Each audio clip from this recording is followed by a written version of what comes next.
Hi, everybody. I hope we've started. I'm without Sam again. What am I going to do? I don't know. So I'm just stalling a little bit so YouTube can catch up to us. Y'all, I'm really excited about tonight's guest, but I got some announcements to share with you real quickly. I'm going to go through these fast because I'm so excited. I wanted to do a reminder that Little Renegades Productions is doing She Kills Monsters on September 26th and the 27th. We will have a post up and all their marketing materials up when it gets a little closer to the date. And yes, Sam Giampala, who will be back on Thursday, he is in it. You do not want to miss that. So make sure and mark that on your calendar, September 26th and 27th. Also, we have at Kentwood, the virtual play series that is also starting in September. We will also have all that information for you coming up very shortly in the next couple weeks. We are still taking submissions for plays, so just remember 6 characters needs to fit in the Zoom format. So it also needs to work well in this Zoom theater that we have. And it needs to be between 15 and 30 minutes of length, and send those to plays@kentwoodplayers.org. Also, if you're interested in directing one of those, please, we need you. Also send to plays@kentwoodplayers.org. Also, we are doing the October Music Hall. If you would like to perform in that, it's virtual. If you would like to perform in that, reach out to Roy Okita. You can also reach out to plays@kentwoodplayers.org for more information and to let Roy know that you want to be involved. He's organizing that again. Yay! And also, another congratulations to everyone at Markham's. It was such a great event, and congratulations to all the winners, but also congratulations to everyone that participated in our season last year. We put on some really amazing shows. We got great feedback from subscribers and patrons and members, and everyone was super excited and really thought this year was very strong. So congratulations to everybody. All right, those are all my announcements. I am so excited, you all, for today's guest. She is a dear, dear friend of mine. I have known her longer than I haven't. That's crazy to think about. She is an accomplished playwright and an accomplished actress. You have seen her I don't know. Look up her resume. Google her. But right now, we're going to have her come out and talk a little bit about her processes and all the things that she does to create her marvelous works. Let's bring on Vanessa Claire Stewart. Is my video working? Hi. Hi. I was like, I'm going to start naming your shows. We're going to be here for the entire length of the interview with me just naming your successes. Oh my goodness. Vanessa, thank you so much for sitting down with me and chatting. It's such a pleasure. I love your show, and I love sort of being back in your life again after, we were kind of straight ships passing in the night for a while when you moved to LA. So yes. I'm glad to... For those people who do not know, Vanessa and I went to college together. Yeah, same class. Same class. Yay, Gorlocks. Go Gorlocks. We went to Webster Conservatory in St. Louis. A lot of people know that here because I talk about it so often. But yeah, so that has been great. And so before we get into our time there, can you give me a little bit of background, where you're from, how you got into acting, all that good stuff? Sure. So I grew up in Louisiana, born in New Orleans, was there for a minute. My family got a job in Monroe, Louisiana, which is more north. Moved there and sort of fell in love with the theater through community theater, like many people do. They had a really good community theater in Monroe called Strauss Playhouse. And I think my first play was when I was 8.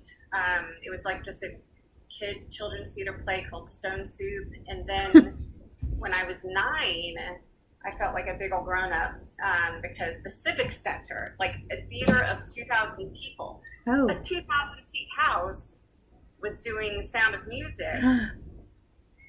And I auditioned for it, and I happened to be the right height. Yeah. And I could, sing well enough because Annie was big at the time. And so I just kind of just belted out a lot of stuff, along with Annie on my, what do we have back then, cassette tapes. And, it was, when I was a kid, it was Annie, and it was Cats, and it was, you could kind of see a little bit of chorus line, like that kind of stuff. And so when I was 9 years old, I suddenly like had to wear a head mic, and Oh, wow. out of 2000, I was like, oh, this is what theater is like Wow. all the time. Oh, yeah, all the time. I have to say, I have not played a 2,000 seat house since I was 9, but Yeah. but that kind of really made me get my eyes right and go, maybe this is what I want to do for a living. So I love that. I love that. I also find it interesting that at age 9, you were exposed to the wonderful part of theater of how tall are you? Does it fit your cast? yeah, exactly. Or not. She sings well enough, and she fits the stepping stone Right. thing we're looking for. And I could do, jazz square and, Right. Look cute on stage. So that was, I got to play Marta, which is the forgotten of all of the children. She's got no, I think Maria even says when she's like yelling at the captain, she's like, and Brigitte, she's smart and everything, and Marta and Gretel just wants to be loved, and Marta, I don't know what she is, but someone's got to find out who she is. But that's okay. It was funny because even when you said that, I was like, Marta. The one that nobody knows. But, that's really cool, though. What a great experience to start out at such a young age, knowing that you loved theater and you wanted to be a part of it. I think that's wonderful. I think, up until that point, I was really the shy girl in school and didn't know how to be my own self, didn't know how to talk to other people, didn't know how to be confident. And then I was like, oh, this is what I can do and feel good about. Oh, somebody's giving me something clever to say. Oh, people are laughing at something I say or clapping, and so it gave me kind of the confidence boost I needed. And plus, I loved being around adults all the time because I just wasn't clicking with kids my age for whatever reason. I wanted to stay up past 9 and have coffee.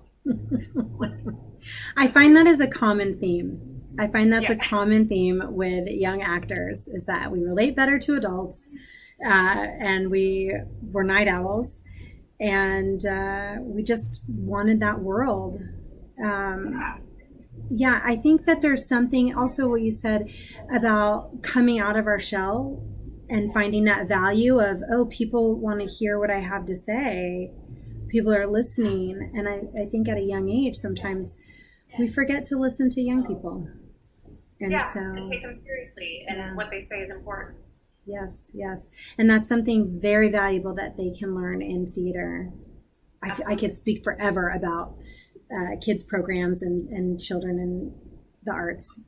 Oh yeah, it's so beneficial because now I'm on the other side of it, and I've been a part of a few programs where aspiring young children playwrights, we produce their works and we perform works of elementary school kids, and for them to kind of come alive and see grown-up professional actors do their words is just, it changes some of their lives. Absolutely. Oh, what a great experience. And you'll have to give us more information about that. Yeah, that was, I did a program, or I helped with a program called Story Pirates of the Geffen. Oh, that's great. I love that. St. Louis Rep had a program that was similar to that too when we were there, I remember. And I love that. It's very empowering. It's very empowering when we take young people's words seriously. That's wonderful. So you caught the bug. You decided at some point in life you were going to dedicate all of your efforts and energy to the arts, and you went to a theater conservatory. I did. I took myself way too seriously. I was like, I'm not just going to be a theater actor. I'm going to do it right. I want to be a method actor, because when I was a teenager, I had read in some magazine that my favorite actors, Glenn Close, and Meryl Streep, they were method actors, and they went to theater school, and they went to Juilliard and all this stuff. And so I was like, all right, I want to be a successful, actor. And I took myself very seriously to the point where I went to, I got accepted to Louisiana School for Math, Science, and the Arts, which was an arts magnet boarding school, because I was once I decided that was my path, I'm like, I got to get out of my public school. I want to major in it when I'm 15. And Wow. so I did that, and then And then I think I auditioned, when it was time for college, I auditioned for 10 different conservatories. And I remember I used to have braces on my face at the time, so I think I got to a couple of these schools, including Juilliard. And I was young, I was still 17 with braces, and I think it was hard for a couple of them to take me seriously, and my anxiety was up because I didn't know how to control that wild energy yet. And so I think I had, I don't know if you went to like the Palmer House, House in Chicago. Yes. Yeah.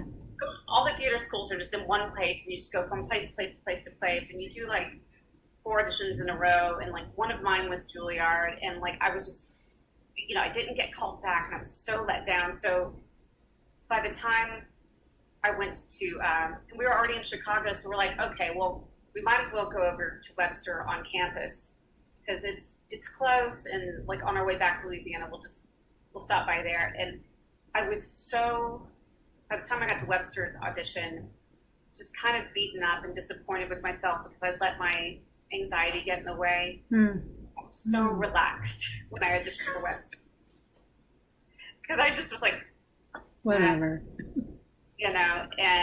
And I think that's really one of the reasons why I got in, was because I just did it, and I wasn't stressed out. I didn't get in my own way, and I had a great audition, And so for Byron Grant, who is head of musical theater at the moment, and yeah. I think that's such a great lesson. I think I know you're not alone. I too deal with anxiety. I have heard this from many a performer, that this is something that we deal with. And I think we're just recently even being able to talk about it within the past few years, where it's not shameful, where you don't have to hide it. And I had a similar experience.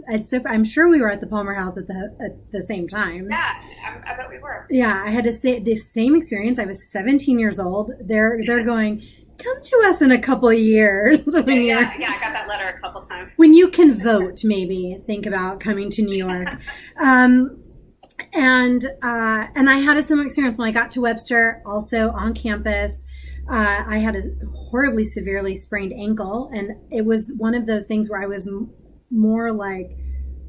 more focused on not re-injuring. I was in a show, so I was like, don't re-injure yourself at this audition where you can't perform in this show, So I was not thinking about, oh my gosh, am I good? What am I supposed to do? Was that the right movement? Am I saying, I wasn't in my head. I just did this. Exactly. Yeah.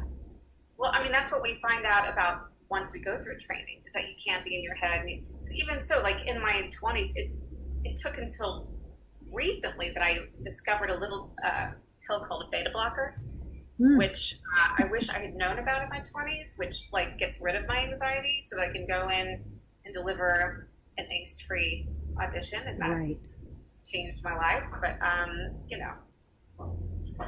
things we learn. The things we learn.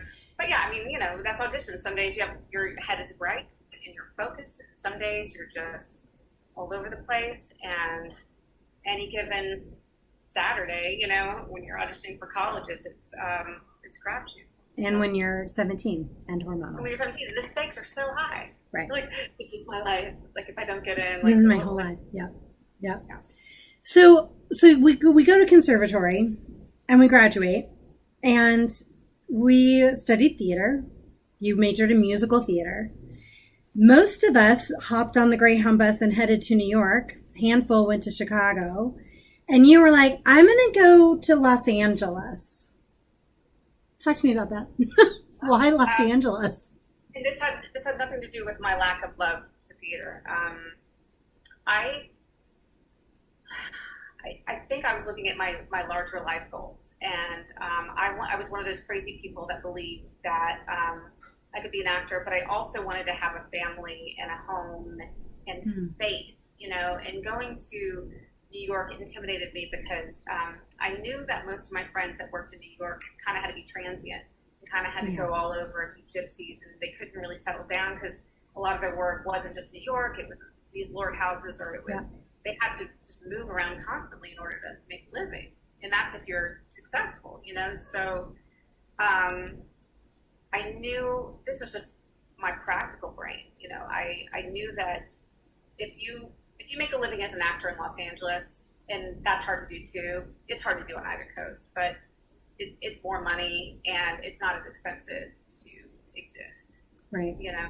And it's really just a practical thing that I did, but I still wanted to do theater, you know. So I knew that they had some theaters in Los Angeles. I didn't know what they were at the time, but I just knew if I came to town, I found a theater company that I, you know, that I liked, that I could grow with.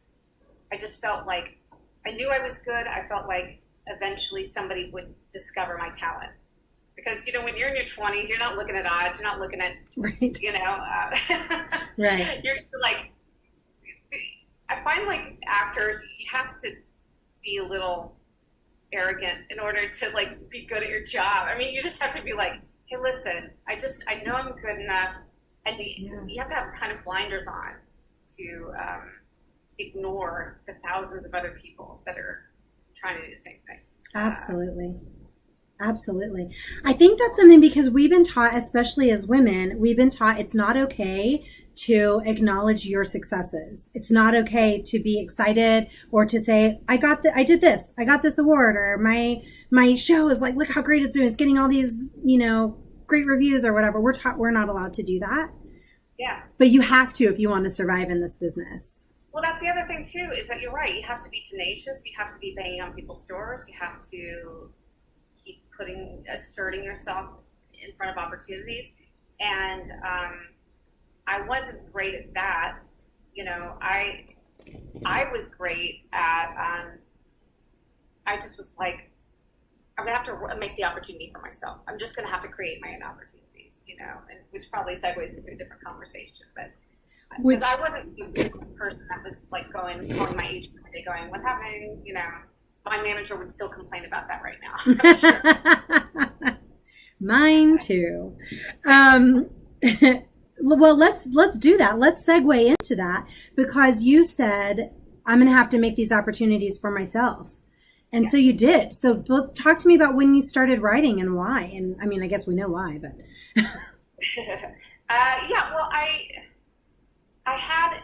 got my first agent from an intimate theater show. We used to call them 99-seat theater shows, and that doesn't exist as a category anymore, so intimate theater show. I got my first agent from doing a play called Clockwork Orange, and because I played Alex, and I just kind of morphed into the character, and he was like, what is this actress? I'm like, yeah, I'm a character actress. Like, I want to be anything. And because nobody could quite put their finger on what it, like Hollywood likes to put people in boxes. Are you an ingenue? Are you the character actress? Are you the nerdy friend? I wasn't any of these things. And so when I finally did get an agent, nobody really knew what category to put me in or what box to put me in. And I wasn't really great at marketing myself in that way either, because I didn't think of myself in any kind of box. I just want to, be an actress.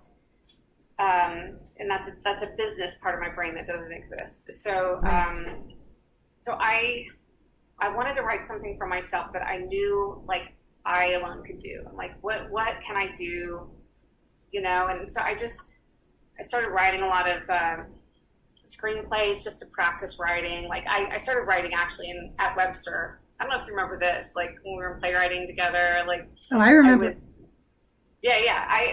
I was writing based off an idea that Kat Singleton started us when we were like in our senior, it had to have been senior year because we didn't have our junior year. Right. No, it was freshman year. Like it was a coming into the room to hide something scene. Yes. Sorry, I'm all over the place right now. Yes. Really, this began my believing in myself as a writer. Like Kat gave us the coming into the room to hide something scene, but it had to be in a different time and place. Yes. And so we had to go to the library before there was Google. I'm dating myself. And I researched, I wanted to be in New Orleans because I love New Orleans. And I put it in like 1910s. And I did all this research. I was like, and so that turned into like all of my givens. I did so much research for that one stupid little scene. that story lived with me. And so when I finally came to Los Angeles, I turned it into a screenplay. Put a pin in that. That's going to be a conversation later. Okay. That was like the first script that was a full-length script that I'd ever written. So I knew I could do it. I liked to do it. And because of that research, I met another character that was in New Orleans around that time, Louis Prima. And when I was researching his character, I went to the middle part of his life where he fell in love with his third wife, Keely Smith. And so as I was watching her, I was like, oh man, like the way she sings, like where she lives in her voice, like that's where I live in my voice. And like just her sort of deadpan humor and her way of speaking. And like she looks like me. Holy cow, you know, so I was like, I'm going to write a script about her because I want to be her. And okay, this is great. I want to sing all of her songs. I want to do this show. How do I do it? Well, I was, at the time, I had found my theater company, Sacred Fools. I had been there since 2004. They let me be a member. And one of the benefits you have of being a member at Sacred Fools is you can propose your own show, whether you wrote it yourself or someone else wrote it. And they will vote on, the artistic directors will decide whether or not to produce it. And they're like, here's your stage, here's your budget. Wow. It's like an actor co-op, you know, everyone's helping each other. You're like, I got an idea. Now we all focus on Sam's show. Now we support you. That's great. So, so Louie and Keely, Live in Sahara, became the show that I wrote. I was bartending at a bar called M Bar at the time, which no longer exists. But on Wednesdays, they had big band jazz nights. Ah, wonderful. And I was like too young and too naive to know that I couldn't do things, you know? So I just was like, these guys, you want to be in my jazz band, you know? And hey, there was a guy on Tuesday nights at M Bar that came by, and he had a one-man show about Lord Buckley, who's like this beat poet from the 50s, 60s. And he kind of spoke in the way that Louis Prima spoke. And then this actor, Jake Broder, also within his one-man show played saxophone, played piano, and sang a little bit. And I was like, amazing. Oh man, I don't know you, but I bought him a shot in the cow and was like, hey, you want to be in my show? You know? And Jake had just come from New York. He had been on Broadway, and he didn't know who I am or who my theater is, you know? And so he's like, all right, show me the script. And I was like, okay, gotta write it. So you hadn't even written it at this point? No. Oh, Vanessa, you're amazing.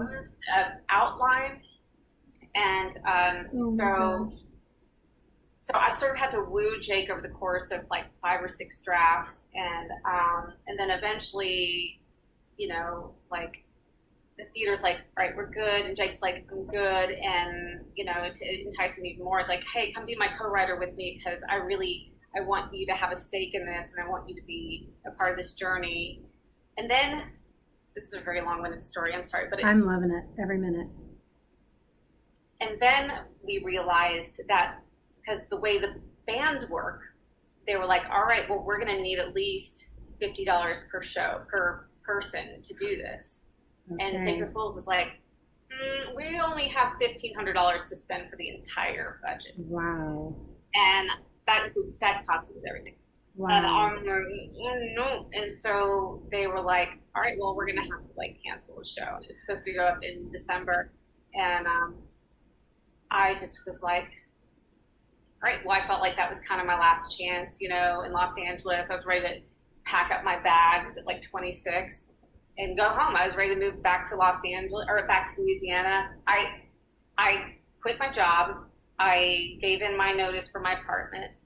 I went home. It was Christmas, just despondent, and I was like, all right, well, that's not going to happen. And then, and Sacred Fools they hadn't programmed the May show yet, but there was no possibility. So I go home and just sad, and Mom and Dad are like, well, you know, what can we do? Like, what's going to be, like, if you had one thing, like, to do, like, one wish left to like live out your dreams, what would it be?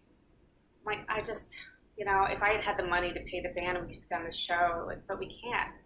And so Mom and Dad are like, all right, how much do you need? Wow. You know, $5,000 or something, which seems like now is like 5,000. But to them, they had to take out loans. To me, it's like the possibility of. So I called back, Sacred Fools, and I was like, oh my God, I've got the money. Can you do it? Can I have that last slot? And they were like, okay, but you can't pull out again. I'm like, oh, I won't do it. And then this is like the Frank Capra moment. I didn't have enough money to get back to Los Angeles. Oh my word. So on New Year's Eve, if you're following the timeline, my friend Corey Cleanow, you know Corey now from Fools. Yes.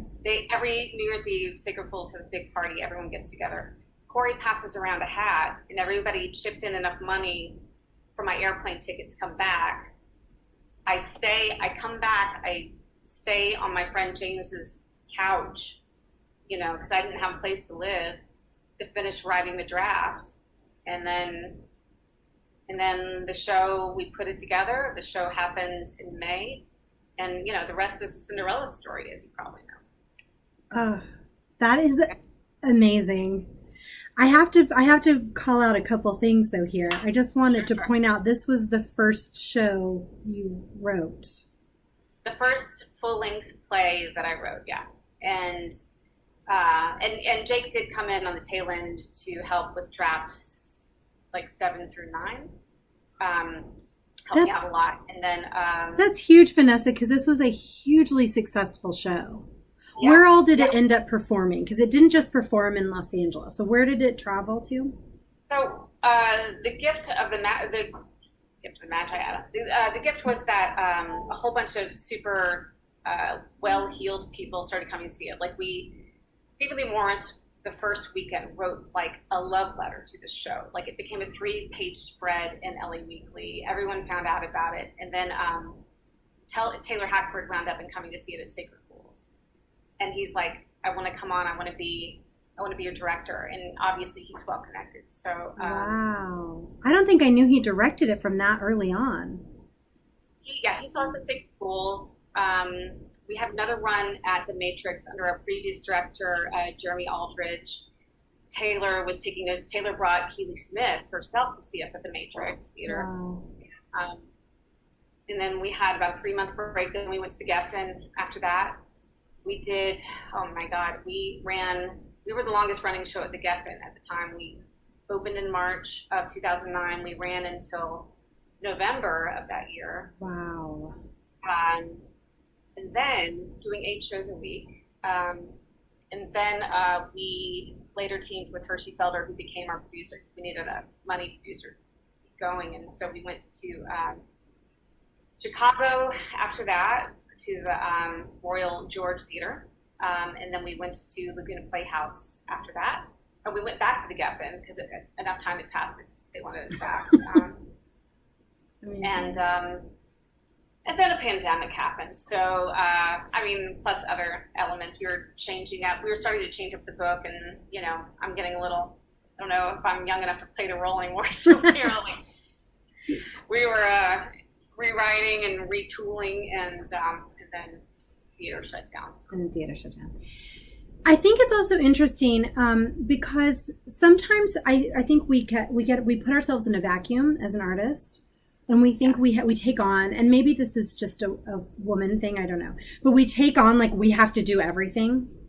Yeah. And your lesson is one of reaching out and you needed so many people to help you realize your dream.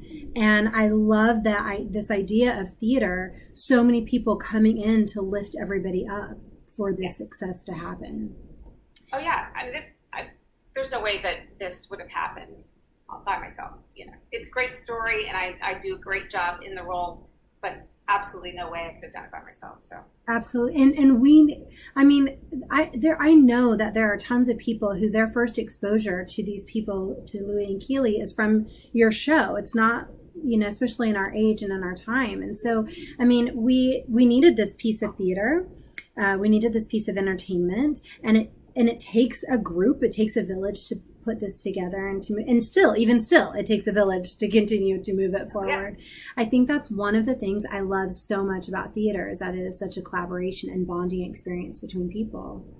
And, absolutely. And it can shine a light on unheard stories, and you're like, I know this music, but like they didn't know the brilliance of these two people, right. And how they work together in their art. So we can also transport people back to a happy time, because like I can't tell you how many audience members came to us saying that they saw actual Louis and Keely live, at the Sahara, and how happy it made them to kind of be transported back to that moment in their lives, And so we had a lot of audience just coming for that sort of nostalgia. Yeah, absolutely. That's wonderful. So let me talk about because this is not it's not like you were like 1 and 10 did my dream, I'm all good. You have continued to write. You've written another play, a musical. You're working on some other projects for the screen. Where do you get these ideas? What motivates you? What inspires you to write these shows? Thanks for asking. I think couple things. I think I love to research. I love historical based pieces. But if I can find a way in that makes it relevant to now, especially, I wrote Stoneface specifically because I felt challenged when I met French, my husband, French Stewart, and was falling in love with him. One of the first things that he was telling me about was how it was his dream to portray Buster Keaton. Oh. And he almost got that chance. Like at one point he had been talking to a network about bringing his story to the screen, and the network's vision didn't quite match up with his vision. And so the project didn't come together. And so he felt like he was on the other side of being able to tell that story, and he was really sad about it. And as I was getting to know him, I didn't know anything about Buster Keaton. So I started reading about him and doing some research, because I was like, if I am going to get to know this man, then I want to know the people that inspire him and why they inspire him. So I read some stuff, and I realized, I said, French, actually the interesting part of Buster Keaton's life is not in his success, but it's the story after his success, when he had to find a way to get himself back together and rebuild his own ego and redeem himself. And in a way, French was also in that same part of his life, where he was away from his TV show, and he was questioning who he was and had all of these doubts. And so I wrote about that part of Buster's life, which was also the same as that part of French's life, and so it's just, the love story I tell is really about my love story with him, which is why I think it resonates so well when people see it on the stage, because you can't write about something if it doesn't hit you in the heart. Right. I love that. Now this is giving me a little bit of different insight into other pieces, because what is inspiring you is what is touching your heart, is a story that you feel that needs to be told, that you feel strongly about from inside. And I'm assuming that's how you have approached all of these things. When my pieces do better, the more heart-based they are, and Deadly didn't really start to work until, Deadly, the piece we haven't started talking about yet, but that didn't start to work until I figured out what angle of the piece moved me the most, and what I connected to in my story and in the things I saw around me. So. That Deadly, for those who don't know, not that I talk about it all the time. Deadly is a musical that Vanessa wrote. Oh my gosh, I just forgot Ryan's last name. Johnson, thank you, who did the music for Deadly. And that was a musical that I was in last year that I talk about so much. It was such a great experience. I really loved it. And it's interesting because one of the things for those who don't know, it's about H.H. Holmes' victims, not him, the victims, the women. And one of the things that I find that really drew me in is the heart of these women. and their lives, their passion, their dreams, their visions and goals and hopes and love. That's the thing that drew me into the show when I first read it. It does not surprise me at all that is where you gain your source of inspiration. Yeah, and it's the earlier drafts were more sort of technical because they were more about my fascination for how this guy got away with all this stuff. But as I sort of threw those drafts away and really started more focusing on the women whose stories weren't told and redeeming their narrative, and even in this latest draft, which you just read, it's going even more that way, and it's making it more touching to me to be able to fulfill that promise, my sort of writer promise to these historical figures, that I promise to you that these people will know who you were by the time they leave the theater. And so every time I start a new draft, that's kind of my goal for this one. So. I love that. And speaking about stories that need to be told, these are women's lives that are often overlooked, and it's another story that people don't hear that needs to be told. I love that.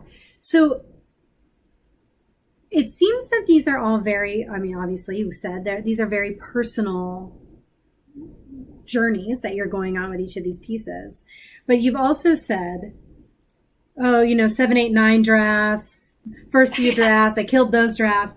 So I don't know about you. I came to this place, and I knew better because we were in the same playwriting course, but I come to this place where when I'm starting to write something, I have to get it perfect first time. So, and if I don't, I'm like, this was no good, So how do you go? What is your process to go about? How do you let go of something that isn't serving the purpose? As we call, kill your babies. Yeah, it's hard.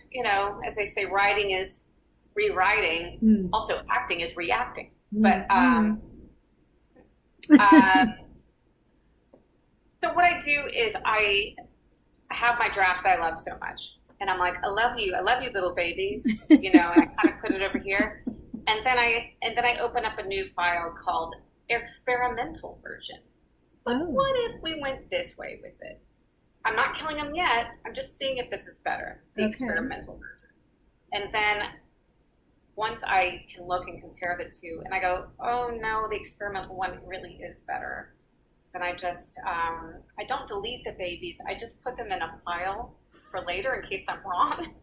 Right. And I guess that helps a little bit. But at the end of the day, it's just dramaturgy. I've been fortunate enough to now work with some of the best dramaturgs ever, because they really brought in some good dramaturgs for Louis and Keeley when we were at a very high level. And the lesson I learned, you have to look at every single detail, every single line, every single plot point, and you're like, does it serve the story? Does it tell a joke? Does it reveal a secret? Or does it reveal a character? A character point, something that reveals who they are. If it doesn't do any one of these 4 things, gotta go.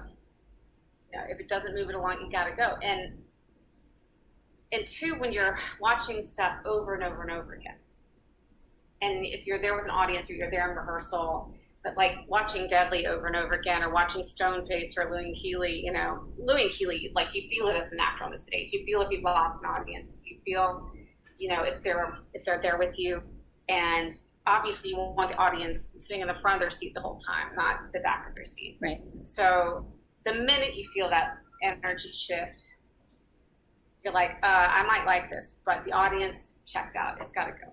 So if it's superfluous, it's got to go.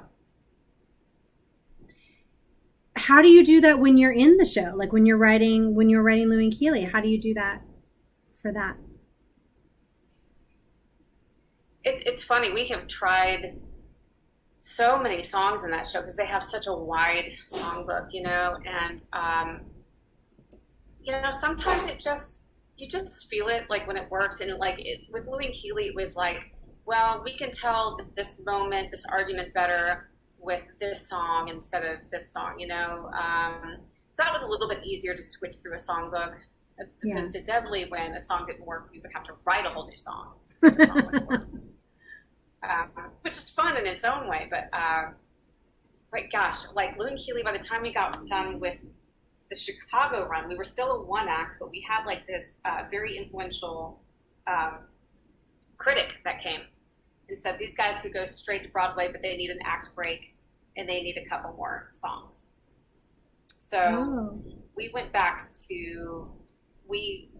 to Arizona, believe it or not. We workshopped a bit more at which playhouse was it? It was I can't even remember. Anyway, we workshopped in Arizona a little bit more. Our producer Hershey was just going all over the country, and so wherever Hershey was, we had to go be with him and workshop the show wherever he was. And so it was in Arizona where we added an act break. We added like 3 more songs and more bells and whistles, and we came back and we tried it out at the Geffen again, and we tried it out at Laguna Playhouse, and it was we at that point Anthony Crivello had stepped in to the role of Louis Prima, who's like won the Tony for Kiss the Spider Woman, so we added a whole new Italian element. So it's just everybody wants that brass ring to wind up in New York on Broadway and stuff, and so many things have to come together. We almost went with Stoneface. That's a whole different story, but good Lord, the stories I could tell you. That's for the after party. So I feel like lately you've been focused a lot on writing. You've got quite a few projects that you're juggling. Do you see yourself writing more stuff for you? How are you balancing your love for being on stage with your love for seeing your babies on stage without you? I love it both. I think a lot of my new focus on more writing has been because now I have a 7-year-old, and it's obviously easier for me to be at home because going to Chicago, like when we went to Chicago, she was 2.5, and I moved my whole family. I was like, I will go to Chicago, but I need like a 2-bedroom like place to live because she needs a nursery, and like I had to up in my family, and that was a big deal. So I can't imagine being away from my kid for more than 6 to 8 weeks. And when you're on the road with theater, it's that's really hard, which is one reason why I didn't move to New York. So I have been focusing more on writing. I would love, all of us in the arts would love a full-time study, anything. So I've just been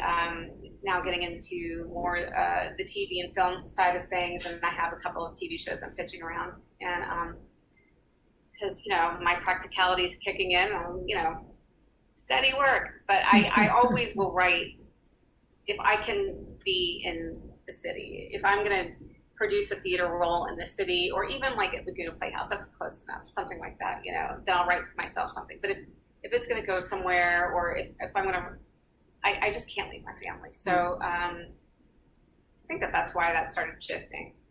It's just the practicality of it. That makes sense. But yeah, I know. When I am able to get on stage and I am able to get behind the camera, I'm just like, oh yeah, I feel like myself again. But really, for me, it's a bit of the same muscle. It's the telling story muscle we've got. It's the imagining this world, and whether I'm doing it in front of people or I'm doing it behind a computer screen, it's really, to me, just inhabiting these people, this world. And so it's not that different. It's just getting into that. For me, like, that's my church. That's my being spiritual. That's my connecting to a higher thing, and whatever comes out of me through the keyboard or on the stage, that's me at my spiritual peak, so now I'm getting a little spiritual. Hey, it is all fair here, and you are not the first person to talk like that about the theater on the show. I also feel the same way, and I also feel that way as an audience member whenever I'm going. I was actually just thinking, because I've seen you in 2 shows recently. You recently did Harvey and Finks. Not within the past I guess, couple years now because we have pandemic year going on. And I've had moments in those where it's just you get so caught up in what you're watching and in the story, and especially in things. I had very, very strong feelings about what was happening. Did you? And yeah, because I don't like injustice. I have a really hard time with injustice, and that's a story that is really shedding light on how people were treated for a belief or a perceived belief, and how we turned, from the government and put sounds so familiar, put on, a group of people like the government said, this is our standard and this is right. And if you aren't this, you are not just wrong. You are like evil wrong. You should not have anything, no success in your life. You should be in jail. You should be, and so anyway, my point is that theater can be such a moving experience that's transcendent for everyone involved, those on stage and those sharing in the audience the experience with those on that journey. And I think it's extremely important and beautiful. That's our purpose, right? It's to connect with people and to transcend. Absolutely. Well, I think, I think the greatest gift we have in theater, especially intimate theater, actually more so in intimate theater than like these big, kind of Broadway houses, is that we're human beings having an experience together in a very shared space. Yeah. And I think that we can convey these kind of more important messages when it's in that space, not on TV, not in a giant, like not at the Amundsen. It's when we're all here, we're all breathing the same air, and you're watching people go through something and telling a very important story. I think that that's really when theater's kind of at its best. Yeah. And that's why theater is so important. Like, to come back to the question you had asked at the beginning of the show. But. Absolutely. I mean, I think that is our driving force and why we're doing it. And you're in an interesting position, and I'd love to talk about this for a minute, because you are, speaking of that theater that took you in when you first got here and started you on your roads to many successes, you are the co-artistic director at Sacred Fools, which is a wonderful intimate theater in Hollywood that produces great original pieces and takes amazing risks, which I love. We have to take risks in theater if we want to move forward. Talk to me a little bit about what it's like to be a co-artistic director and to lead a huge intimate theater. Yeah, well, I mean, it's an interesting time, especially now. Right now we're just all a little bit scrambling for how to do it.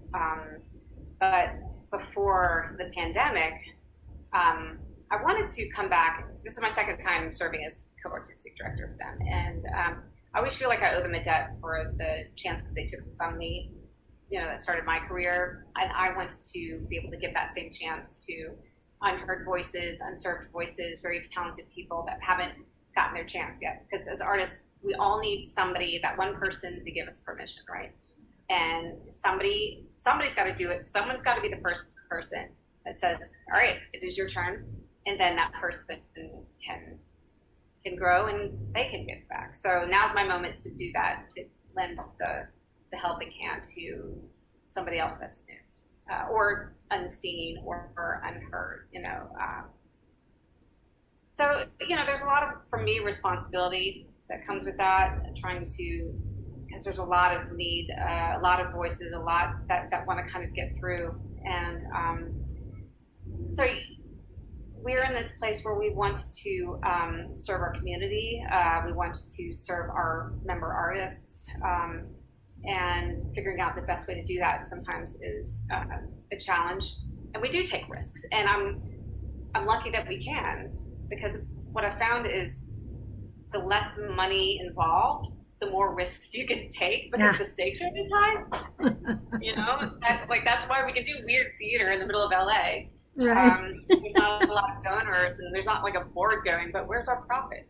Right. It's not about that. It's about telling important, unheard, risky stories. So, but I think one of our common mantras we try to do at Sacred Fools, and the season we were going to do this year before the pandemic was going to be part of the HowlRound Jubilee year, where all of the pieces were going to be about, women and LGBTQ and unheard, underserved voices and diverse, people of color. And obviously we couldn't do that. We're very disappointed, but we hope to move some of our pieces forward to the next year and spend this time looking back on an introspective about our past work. Through the Reprise series and other things. I don't know if that answers your question. It did. Yeah, it did. And I do want to talk about really quickly, just a little plug for Sacred Fools. I'm liking this Reprise series where we're getting to see pieces that were done before. And I think it is a very special time for theaters. We don't like being dark. We don't do well. But it's a great opportunity for us to do exactly what you just said, which is look back at what we've done before. And I think once we assess kind of where we were, we can move forward in a new direction with some growth and some evolution. I like what you're talking about with moving some of those pieces forward with the Jubilee year. I think that, hearing from these voices we don't get to hear from is so important. We have to give a stage to unheard voices. We just have to normalize these voices, because they are normal. We do see these people and hear these people every day, why they've been underrepresented, and especially theater. I think because we have also fallen under kind of white male patriarchy for so long, and maybe that's because of our audiences or our boards, or I don't know, but so we're also trying to diversify everything at Sacred Fools. And I know a lot of theater companies are, especially since Black Lives Matter mandate, there's been a lot of change going on, and maybe this is a really good year for all theaters to take a break and regroup and rethink about themselves, so that we can take in all of this and think about these mandates that people are putting forward and what they're really trying to say, and we can better reflect that as an artistic community, especially, if not us too. Exactly. We are the ones that kind of push, as historically speaking, artists are the ones that kind of push the envelope and really put up that mirror against society. So, and I know we've got to wrap up here, but I wanted to speak a little bit about being a woman in a leadership position, and often you are. How have you found that? Because let's be honest, like you just said, most of our lives, even theater, has been run by the patriarchy. So how has that been breaking through? Well, I got to say, and I'm not going to name names, but I through the experiences I've been lucky enough to have, between my shows that blew up, the thing about both Louis Keeley and Stoneface is the more successful they got, the more money came in, the louder the voices got around me, and suddenly I was just this insignificant girl to them at the time. That I was finding that I was losing my voice on my own projects. Interesting. And so I had to grow up pretty quick to start making myself heard and start asserting myself in the room. And I had to, in order to save my projects in certain times, people that didn't understand what the point of my shows were, people that didn't understand, why this moment here. And so even though I was brought up in the South and I was told, for my whole childhood, it's sir and ma'am and this and that, and don't talk back to your elder or whatever, I suddenly, if I was going to keep the integrity of my projects, had to learn how to be brave in those rooms. And I grew up really fast over the course of 4 or 5 years in order to, hold my own. So now when I'm in a room, I'm like, listen, I've yelled at people bigger than you. So it doesn't, I don't really get afraid to, stand up for myself in rooms anymore. Because I've been through some some shit.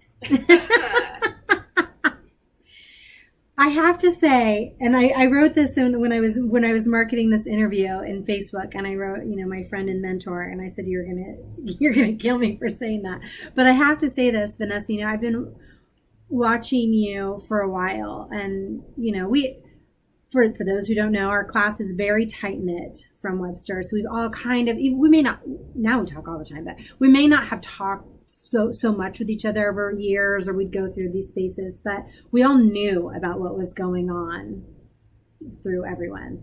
Thankfully for things like Facebook or whatever. But yeah.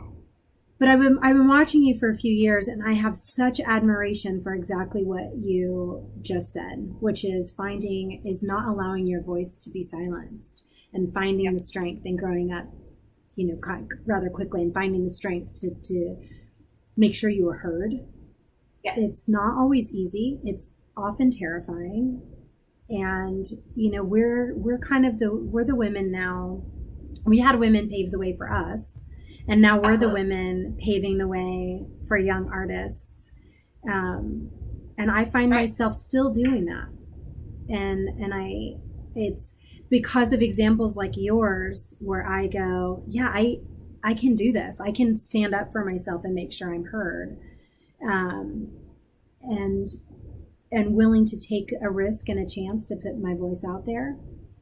That's also I'm glad you're doing it. And I've really noticed you really, I'm so impressed by how hard you work. I mean, I really am.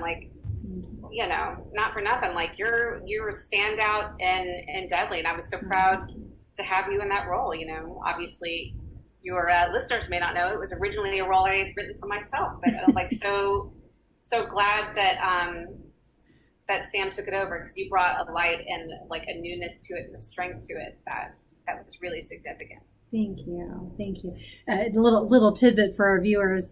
I had suspected, and I will never forget that day we're in rehearsal, and you said, I wrote this for myself, and I was like, oh, inside I was like, no. No, I mean, I have any, yeah. I'm so glad it was you, because to talk about that's giving over my baby, so it's like, I got to trust somebody with this role, and so I'm glad it was you. You did a great job. Thank you. That role does mean a lot to me. You want to see me for it? Yeah. I did. Thank you, and thank you, Stephen. It's a very fun role. I hope lots of women get an opportunity to play Minnie, because you'll have the time of your life. She is so much fun. She's they started callbacks tomorrow at Webster. Oh, really? Oh, I'm kind of nervous for them, but also excited. They're doing it at Webster, at our school. Yeah, full circle. Yay. Yeah, seriously. Gosh, Vanessa, thank you so much. Before I let you go, do you have a favorite experience in the theater that has just stuck with you all these years, or even recent years? Favorite experience? Okay, sure.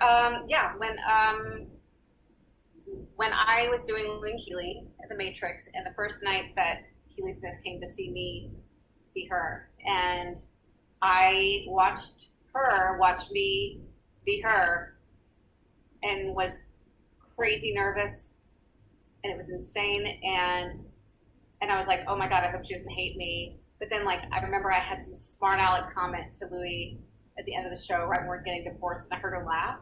I was like, okay, maybe. And then after the show, I met her in the lobby, and I'm crying, and I was like, oh, Keeley, thank you. Your shoes are so big to fill, and I hope you think I did any justice. And she said, well, honey, I just sing. You write and act and sing, so that's something. Wow. Well, talk about women allies, that was the confidence I needed to keep doing that part. So I just got emotional. I'm crying. That's so beautiful. Yeah. That's beautiful on so many levels. A, well done, Vanessa. Good job. And B, exactly what you just said, women allies supporting each other. Yeah, that's so beautiful. Yeah, that's what I needed. Yay. Do you have a crazy debacle, something that just went absolutely wrong? You don't have to name names. Yeah, so this is a fun one.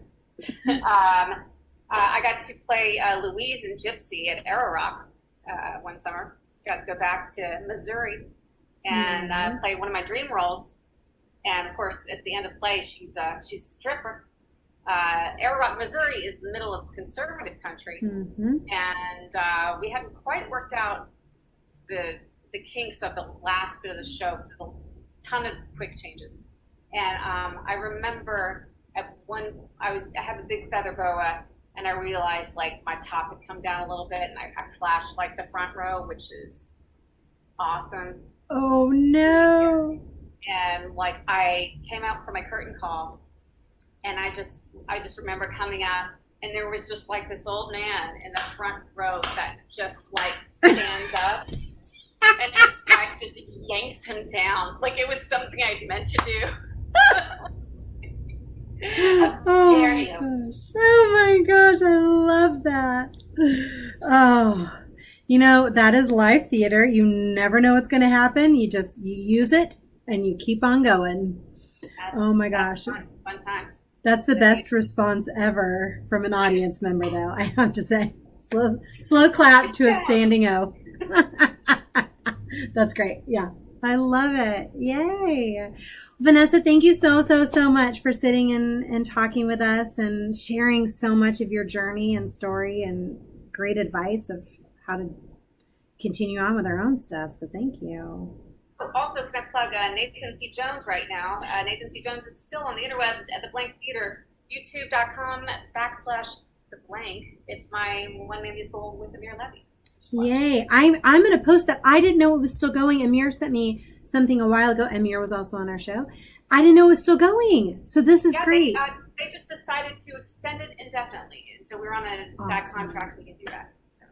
That is awesome. Congratulations. You guys, it's a great show. You definitely want to check it out. And I'll post a link and I'll put some stuff on our Facebook and stuff so everyone can go. It is really, it's a very interesting show. It's unlike anything I've ever written, and that's why I had to do it. Yeah, it is unlike anything you've written. It is so, it's just, I don't want to say too much. It's the subversive part of my brain. It's very enjoyable. You will love it. And then at some future point, because we put a pin in a story, and I know where that story is, at some future point, I hope to have you back on the show so we can hear about the Louisiana pin. Total side note, because I know we need to go, but my coming into the room in order to hide something scene took place in the 1920s in Chicago.